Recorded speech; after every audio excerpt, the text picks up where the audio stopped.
اللهم صل على سيدنا محمد وعلى آله وصحبه دعوت ہدایت کی ایک ہنسی شفق لے کر میرے مصطفیٰ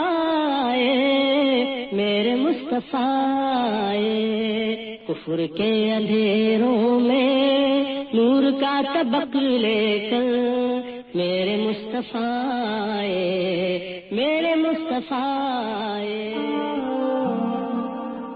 الرحیق المختوم ایپیسوڈ 18 غم کا سال، ابو طالب کی وفات۔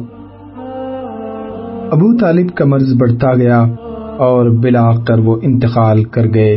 ان کی وفات شیب ابی طالب کی محصوری کے خاتمے کے 6 ماہ بعد رجب 10 نبوی میں ہوئی۔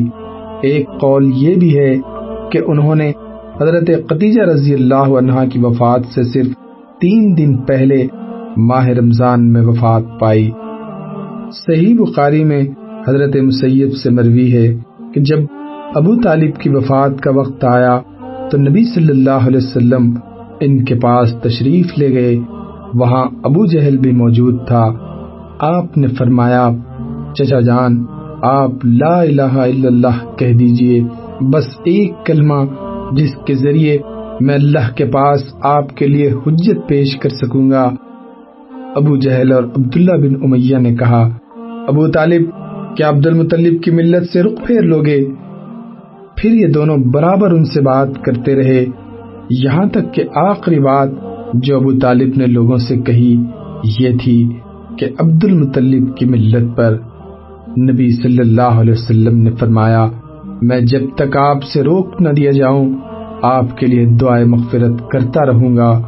اس پر یہ آیت نازل ہوئی، نبی اور اہل ایمان کے لیے درست نہیں کہ مشرکین کے لیے دعائے مغفرت کریں، اگرچہ وہ قرابت دار ہی کیوں نہ ہوں، جبکہ ان پر واضح ہو چکا ہے کہ وہ لوگ جہنمی ہیں۔ اور یہ آیت بھی نازل ہوئی، آپ جسے پسند کریں ہدایت نہیں دے سکتے۔ یہاں یہ بتانے کی ضرورت نہیں کہ ابو طالب نے نبی صلی اللہ علیہ وسلم کی کس قدر حمایت و حفاظت کی تھی۔ وہ در حقیقت مکے کے بڑوں اور احمقوں کے حملوں سے اسلامی دعوت کے بچاؤ کے لیے قلعہ تھے، لیکن وہ بذات خود اپنے بزرگ آبا و اجداد کی ملت پر قائم رہے، اس لیے مکمل کامیابی نہ پا سکے۔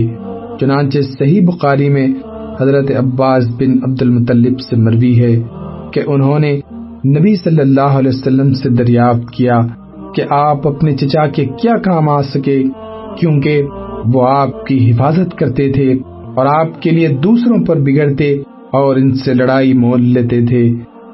آپ نے فرمایا، وہ جہنم کی ایک چھچلی جگہ میں ہیں، اور اگر میں نہ ہوتا تو وہ جہنم کے سب سے گہرے کھڈ میں ہوتے۔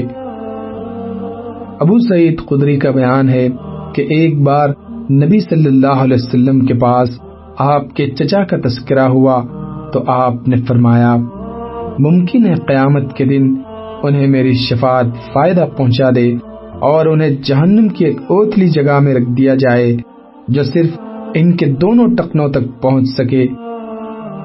حضرت خدیجہ جوار رحمت میں جناب ابو طالب کی وفات کے 2 ماہ بعد یا صرف 3 دن بعد علی الاختلاف الاقوال حضرت ام المومنین خدیجہ الکبریٰ بھی رحلت فرما گئیں۔ ان کی وفات نبوت کے 10ویں سال ماہ رمضان میں ہوئی۔ اس وقت وہ 65 برس کی تھی اور رسول اللہ صلی اللہ علیہ وسلم اپنی عمر کے 50ویں منزل میں تھے۔ حضرت خدیجہ رضی اللہ عنہا رسول اللہ صلی اللہ علیہ وسلم کے لیے اللہ تعالیٰ کی بڑی گراں قدر نعمت تھی۔ وہ 1/4 صدی آپ صلی اللہ علیہ وسلم کی رفاقت میں رہیں، اور اس دوران رنج و قلق کا وقت آتا تو آپ کے لیے تڑپ اٹھتی، سنگین اور مشکل ترین حالات میں آپ کو قوت پہنچاتی، تبلیغ رسالت میں آپ کی مدد کرتی اور اس تلخ ترین جہاد کی سختیوں میں آپ کی شریک کار رہتی اور اپنی جان و مال سے آپ کی خیر خواہی و غم گساری کرتی۔ رسول اللہ صلی اللہ علیہ وسلم کا ارشاد ہے کہ جس وقت لوگوں نے میرے ساتھ کفر کیا وہ مجھ پر ایمان لائیں، جس وقت لوگوں نے مجھے جھٹلایا انہوں نے میری تصدیق کی، جس وقت لوگوں نے مجھے محروم کیا انہوں نے مجھے اپنے مال میں شریک کیا، اور اللہ نے مجھے ان سے اولاد دی اور دوسری بیویوں سے کوئی اولاد نہ دی۔ صحیح بخاری میں سیدنا ابو ہریرہ سے مروی ہے کہ حضرت جبرائیل علیہ السلام نبی صلی اللہ علیہ وسلم کے پاس تشریف لائے اور فرمایا، اے اللہ کے رسول، یہ خدیجہ تشریف لا رہی ہیں، ان کے پاس ایک برتن ہے جس میں سالن یا کھانا یا کوئی مشروب ہے، جب وہ آپ کے پاس آ پہنچیں تو آپ انہیں ان کے رب کی طرف سے سلام کہیں اور جنت میں موتی کے ایک محل کی بشارت دیں جس میں نہ شور و شغب ہوگا نہ درماندگی و تکان، غم ہی غم۔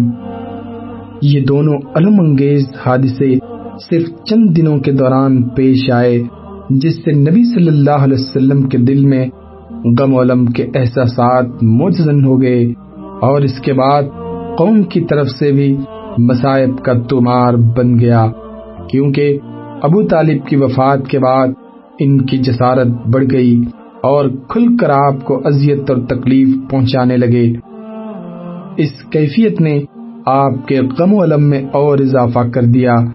آپ نے ان سے مایوس ہو کر طائف کی راہ لی کہ ممکن ہے وہاں لوگ آپ کی دعوت قبول کر لیں، آپ کو پناہ دے دیں اور آپ کی قوم کے خلاف آپ کی مدد کریں، لیکن وہاں نہ کوئی پناہ دہندہ ملا نہ مددگار، بلکہ الٹے انہوں نے سخت اذیت پہنچائی اور ایسی بدسلوکی کی، خود آپ صلی اللہ علیہ وسلم کی قوم نے ویسی بدسلوکی نہ کی تھی۔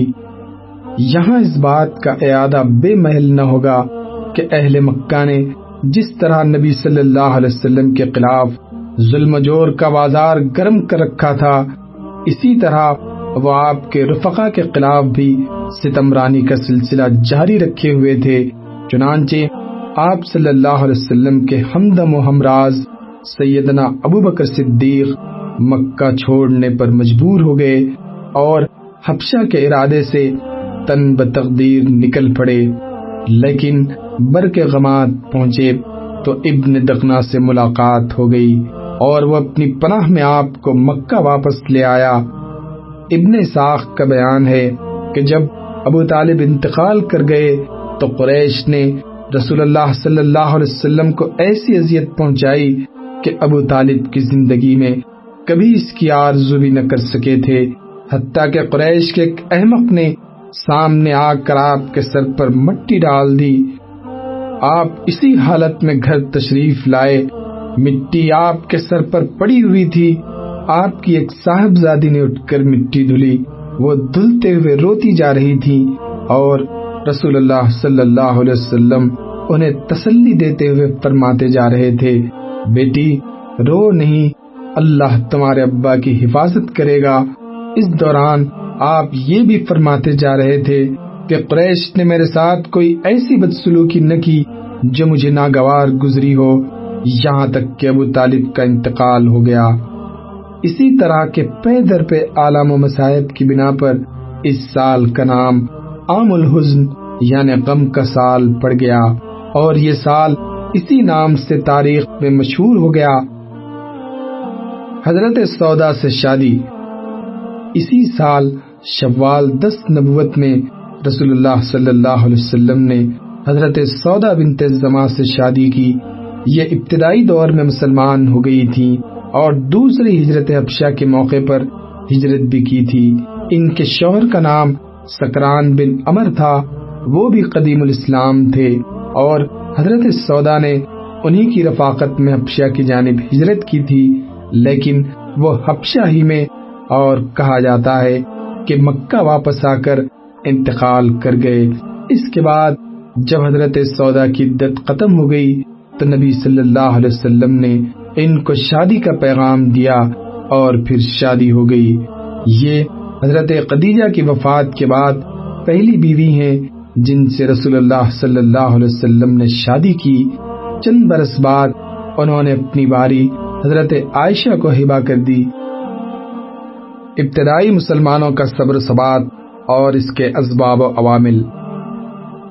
یہاں پہنچ کر گہری سوجھ بوجھ اور مضبوط دل و دماغ کا آدمی بھی حیرت زدہ رہ جاتا ہے، اور بڑے بڑے عقلا دم بخود ہو کر پوچھتے ہیں کہ آخر وہ کیا اسباب و عوامل تھے جنہوں نے مسلمانوں کو اس قدر انتہائی اور معجزانہ حد تک ثابت قدم رکھا۔ آخر مسلمانوں نے کس طرح ان بے پایہ مظالم پر صبر کیا جنہیں سن کر رونگٹے کھڑے ہو جاتے ہیں اور دل لرز اٹھتا ہے۔ بار بار کھٹکنے اور دل کی تہوں سے ابھرنے والے اس سوال کے پیش نظر مناسب معلوم ہوتا ہے کہ ان اسباب و عوامل کی طرف ایک سرسری اشارہ کر دیا جائے۔ نمبر 1، ان میں سب سے پہلا اور اہم سبب اللہ کی ذات واحد پر ایمان اور اس کی ٹھیک ٹھیک معرفت ہے، کیونکہ جب ایمان کی بشاشت دلوں میں جانشین ہو جاتی ہے تو وہ پہاڑوں سے ٹکرا جاتا ہے اور اس کا پلہ بھاری رہتا ہے، اور جو شخص ایسے ایمان محکم اور یقین کامل سے بہرور ہو وہ دنیا کی مشکلات کو خواہ وہ جتنی بھی زیادہ ہوں اور جیسی بھی بھاری بھرکم، خطرناک اور سخت ہوں، اپنے ایمان کے بالمقابل اس کائی سے زیادہ اہمیت نہیں دیتا جو کسی بند توڑ اور قلعہ شکن سیلاب کی بالائی سطح پر جم جاتی ہے۔ اس لیے مومن اپنے ایمان کی حلاوت، یقین کی تازگی اور اعتقاد کی بشاشت کے سامنے ان مشکلات کی کوئی پرواہ نہیں کرتا۔ جو جھاگ ہے وہ تو بیکار ہو کر اڑ جاتا ہے، اور جو لوگوں کو نفع دینے والی چیز ہے وہ زمین میں برقرار رہتی ہے۔ پھر اسی ایک سبب سے ایسے اسباب وجود میں آتے ہیں جو اس صبر و ثبات قدمی کو قوت بخشتے ہیں۔ نمبر 2، پرکشش قیادت۔ معلوم ہے کہ نبی صلی اللہ علیہ وسلم جو امت مسلمہ بلکہ ساری انسانیت کے سب سے بلند پایہ قائد و رہنما تھے، ایسے جسمانی جمال، نفسانی کمال، کریمانہ اخلاق، باعظمت کردار اور شریفانہ عادات و اطوار سے بہرور تھے کہ دل خود بخود آپ کی جانب کھینچے جاتے تھے اور طبیعتیں خود بخود آپ پر نچھاور ہوتی تھیں، کیونکہ جن کمالات پر لوگ جان چھڑکتے ہیں ان سے آپ صلی اللہ علیہ وسلم کو اتنا بھرپور حصہ ملا تھا کہ اتنا کسی اور انسان کو دیا ہی نہیں گیا۔ آپ صلی اللہ علیہ وسلم شرف و عظمت اور فضل و کمال کی سب سے بلند چوٹی پر جلوہ فگن تھے۔ عفت و امانت، صدق و صفا اور جملہ امور خیر میں آپ کا وہ امتیازی مقام تھا کہ رفقا آپ کے دشمنوں کو بھی آپ کی یکتائی و انفرادیت پر کبھی شک نہ گزرا۔ آپ کی زبان سے جو بات نکل گئی دشمنوں کو بھی یقین ہو گیا کہ وہ سچی ہے اور ہو کر رہے گی۔ واقعات اس کی شہادت دیتے ہیں۔ ایک بار قریش کے ایسے 3 آدمی اکٹھے ہوئے جن میں سے ہر ایک نے اپنے بقیہ 2 ساتھیوں سے چھپ چھپا کر تنہا تنہا قرآن مجید سنا تھا، لیکن بعد میں ہر ایک کا راز دوسرے پر فاش ہو گیا۔ انہی تینوں میں سے ایک ابو جہل بھی تھا۔ تینوں اکٹھے ہوئے تو ایک نے ابو جہل سے دریافت کیا کہ بتاؤ، تم نے جو کچھ محمد سے سنا ہے اس کے بارے میں تمہاری کیا رائے ہے؟ ابو جہل نے کہا، میں نے کیا سنا ہے؟ بات دراصل یہ ہے کہ ہم نے اور بنو عبد مناف نے شرف و عظمت میں ایک دوسرے کا مقابلہ کیا۔ انہوں نے غربا و مساکین کو کھلایا تو ہم نے بھی کھلایا، انہوں نے داد و دہش میں سواریاں عطا کی تو ہم نے بھی عطا کی، انہوں نے لوگوں کو عطیات سے نوازا تو ہم نے بھی ایسا کیا، یہاں تک کہ جب ہم اور وہ گھنٹوں گھنٹوں ایک دوسرے کے ہم پلہ ہو گئے اور ہماری اور ان کی حیثیت ریس کے 2 مقابل گھوڑوں کی ہو گئی، تو اب بنو عبد مناف کہتے ہیں کہ ہمارے اندر ایک نبی ہے جس کے پاس آسمان سے وحی آتی ہے، بھلا بتائیے ہم اسے کب پا سکتے ہیں؟ اللہ کی قسم ہم اس شخص پر کبھی ایمان نہ لائیں گے اور اس کی ہرگز تصدیق نہ کریں گے۔ چنانچہ ابو جہل کہا کرتا تھا، اے محمد، ہم تمہیں جھوٹا نہیں کہتے، لیکن تم جو کچھ لے کر آئے ہو اس کی تکذیب کرتے ہیں۔ اور اسی بارے میں اللہ تعالیٰ نے یہ آیت نازل فرمائی، یہ لوگ آپ کو نہیں جھٹلاتے بلکہ یہ ظالم اللہ کی آیتوں سے انکار کرتے ہیں۔ اس واقعے کی تفصیل گزر چکی ہے کہ ایک روز کفار نے نبی صلی اللہ علیہ وسلم کو 3 بار لعن طعن کی، اور تیسری دفعہ میں آپ صلی اللہ علیہ وسلم نے فرمایا کہ قریش کی جماعت، میں تمہارے پاس ذبح لے کر آیا ہوں۔ تو یہ بات ان پر اس طرح اثر کر گئی کہ جو شخص عداوت میں سب سے بڑھ کر تھا، وہ بھی بہتر سے بہتر جو جملہ پا سکتا تھا اس کے ذریعے آپ کو راضی کرنے کی کوشش میں لگ گیا۔ اسی طرح اس کی بھی تفصیل گزر چکی ہے کہ جب حالت سجدہ میں آپ پر اوجڑی ڈالی گئی اور آپ نے سر اٹھانے کے بعد اس حرکت کے کرنے والوں پر بددعا کی تو ان کی ہنسی ہوا ہو گئی اور ان کے اندر غم و قلق کی لہر دوڑ گئی۔ انہیں یقین ہو گیا کہ ہم بچ نہیں سکتے۔ یہ واقعہ بھی بیان کیا جا چکا ہے کہ آپ نے ابو لہب کے بیٹے عتیبہ پر بددعا کی تو اسے یقین ہو گیا کہ وہ آپ کی بددعا کی زد سے بچ نہیں سکتا۔ چنانچہ اس نے ملک شام کے سفر میں شیر کو دیکھتے ہی کہا، واللہ محمد نے مکہ میں رہتے ہوئے مجھے قتل کر دیا صلی اللہ علیہ وسلم۔ ابی بن خلف کا واقعہ ہے کہ وہ بار بار آپ کو قتل کی دھمکیاں دیا کرتا تھا۔ ایک بار آپ صلی اللہ علیہ وسلم نے جواباً فرمایا کہ تم نہیں بلکہ میں تمہیں قتل کروں گا انشاءاللہ۔ اس کے بعد جب آپ نے جنگ احد کے روز ابی کی گردن پر نیزہ مارا تو اگرچہ اس سے معمولی خراش آئی تھی، لیکن ابی برابر یہی کہے جا رہا تھا کہ محمد نے مجھ سے مکہ میں کہا تھا کہ میں تمہیں قتل کروں گا، اسی لیے اگر وہ مجھ پر تھوک ہی دیتا تو بھی میری جان نکل جاتی۔ اسی طرح ایک بار حضرت سعد بن معاذ نے مکے میں امیہ بن خلف سے کہہ دیا کہ میں نے رسول اللہ کو یہ فرماتے ہوئے سنا ہے کہ مسلمان تمہیں قتل کریں گے، تو اس سے امیہ پر سخت گھبراہٹ طاری ہو گئی جو مسلسل قائم رہی۔ چنانچہ اس نے عہد کر لیا کہ وہ مکے سے باہر نہ نکلے گا، اور جب جنگ بدر کے موقع پر ابو جہل کے اصرار سے مجبور ہو کر نکلنا پڑا تو اس نے مکے کا سب سے تیز تر اونٹ خریدا تاکہ قطرے کی علامت ظاہر ہوتے ہی چمپت ہو جائے۔ ادھر جنگ میں جانے پر آمادہ دیکھ کر اس کی بیوی نے بھی ٹوکا کہ ابو سفیان، آپ کے یثربی بھائی نے جو کچھ کہا تھا اسے آپ بھول گئے۔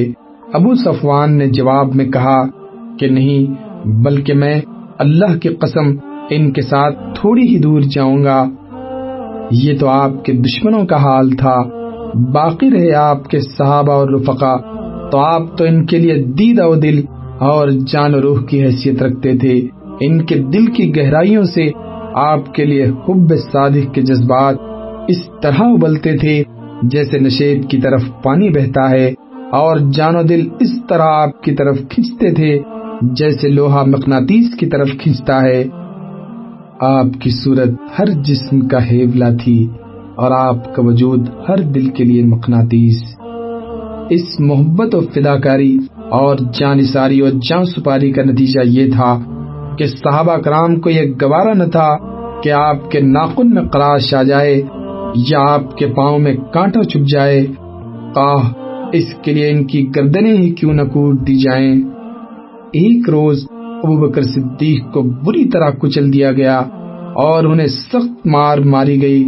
عتبہ بن ربیعہ ان کے قریب آ کر انہیں 2 پیوند لگے جوتوں سے مارنے لگا، چہرے کو خصوصیت سے نشانہ بنایا، پھر پیٹھ پر چڑھ گیا۔ کیفیت یہ تھی کہ چہرے اور ناک کا پتہ نہیں چل رہا تھا۔ پھر ان کے قبیلے بنو تیم کے لوگ انہیں کپڑے میں لپیٹ کر گھر لے گئے۔ انہیں یقین تھا کہ اب یہ زندہ نہ بچیں گے، لیکن دن کے خاتمے کے قریب ان کی زبان کھل گئی، اور زبان کھلی تو یہ بولے کہ رسول اللہ کا کیا ہوا؟